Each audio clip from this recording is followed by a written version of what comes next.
ML Sports Take brought to you by Elevate Fitness of Syracuse and Batavia Downs Gaming. It's Brandon Beane's time to shine, man. He fired Sean McDermott. He got the promotion. He's out there in the public talking about the pressure and how much he loves Joe Brady and how they needed this new change and how there's innovation and how there's all these different things. Now, we don't know if the change is going to be great, if it's going to be bad, if it's going to be somewhere in between. But we know the expectation is to at least get past the divisional round. And most people would say, it's not just the AFC title game. It's the Super Bowl, and it is winning the Super Bowl. Now, if that doesn't happen in year one, it best be happening maybe in year two. And then what's Joe Brady's future look like if they don't make it in a couple of years? And then Josh Allen's all of a sudden just about 33 years old. So we've got a situation here where the pressure is on. But Brandon Beane, who didn't deliver at the trade deadline and has missed a ton of defensive picks, he has regressing players on defense, including Taron Johnson, who are now small and skill sets regressing.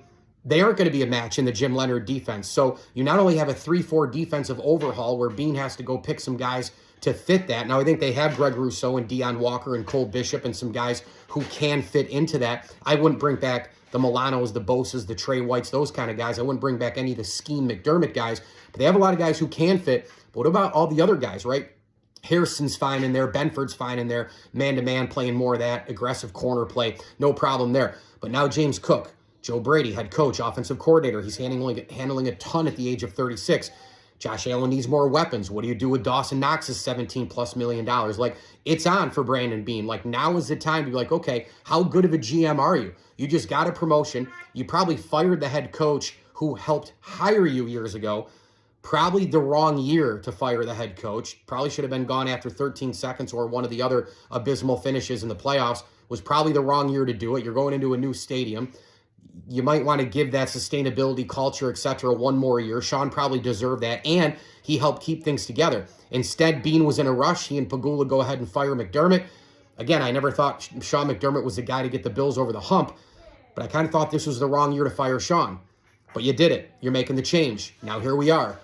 There's a lot of change. There's a lot of innovation. There's a lot of youth. There's a lot of let's see what's going to happen. But one thing that has to happen is Brandon Beane, who put his you-know-what's on the line, he's got to go fix the roster a lot, because we just saw the Patriots go to the Super Bowl. We saw a wide-open AFC. We saw the Bills lose in horrendous fashion. Yeah, his players, Allen Cook, they fumbled a bunch. Yeah, the officials were what they were, but they were really kind of hamstrung the entire year, were they not? I mean, injuries were injuries. Everybody has them.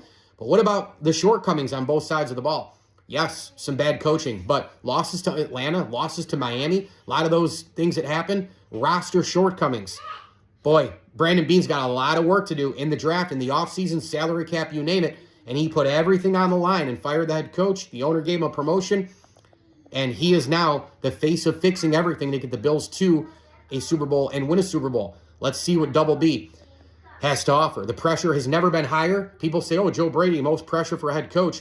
How about the most pressure for a GM in 2026 as well? That guy resides also at One Bills Drive. Mike Lindsley here at ML Sports Take, brought to you by Barks and Rec Doggy Daycare, Chick-fil-A of Cicero, and Batavia Downs Gaming. Stay, play, dine, and win. Book your package now at BataviaDownsGaming.com. We also thank select partner friends of the program, the Swan family, Dan Reynolds, Dan Van Hart, Chaz and Dave Folan, John Walzik and family, and non-partner, non-participant, non-contributor, the great Mike Nuzzo. As I always tell you, enjoy the games.